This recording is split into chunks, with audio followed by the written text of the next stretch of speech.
Chelsea with Wound Care University, and we are back for another one of our top 5 countdown series. And we are going to talk about the 5 wound care myths today. So here we go. Starting with number 5, something I'm sure we have all heard so many times is that you need to air your wound out, keep it uncovered. That is absolutely a myth. Wounds do not need fresh air. They actually really thrive in a moist wound environment. So we want to keep those wounds covered, slightly moist. That's what's going to give us optimal cell migration. That's when we're going to see collagen formation.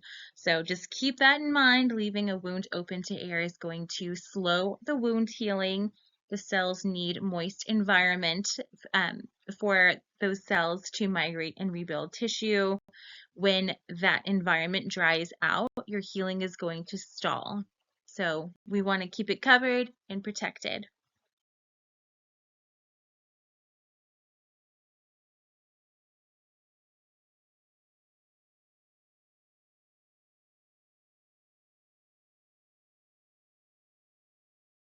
To myth number 4, which is something I'm sure we've all heard, especially as kids, was that a scab means that it's healing.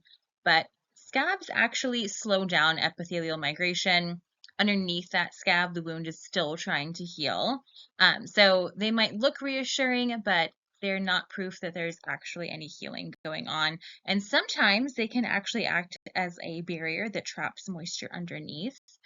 So we actually don't love a scab.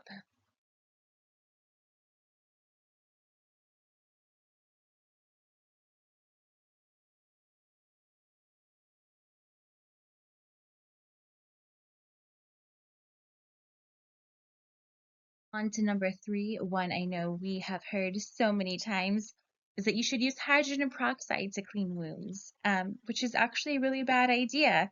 Hydrogen peroxide does a really good job of cleaning blood off of your nice white lab coat, but it does a really horrible job cleaning your wounds because it damages any healthy epithelial cells and delays healing. So use it for a surface, definitely not for tissue. We always want to go for a normal saline, a Vash, some kind of a wound cleanser, Hibiclens water mixture, but definitely not that hydrogen peroxide. Alcohol I would put in the same category with this. Some folks like to use that as well. Yeah, great for countertops, but not tissue at all. That bubbling action might look really satisfying, but that is not what we want for our wounds.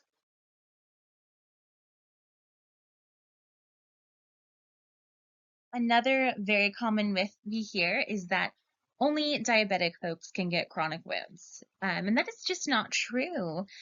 A lot more people are at risk for this, including folks that have poor circulation, folks that are immobile, have swelling, edema, malnutrition.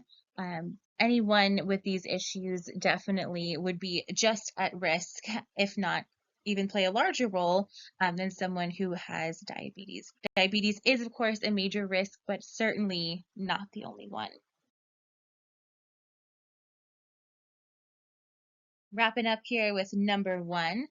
When folks say that all wounds heal the same way, it is not a one size fits all.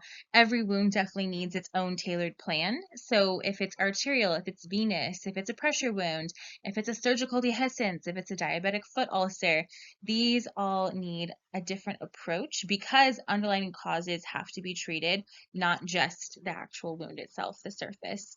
So assessment in these cases is definitely going to be driving the dressing choice, the outcomes, what kind of workups we're doing.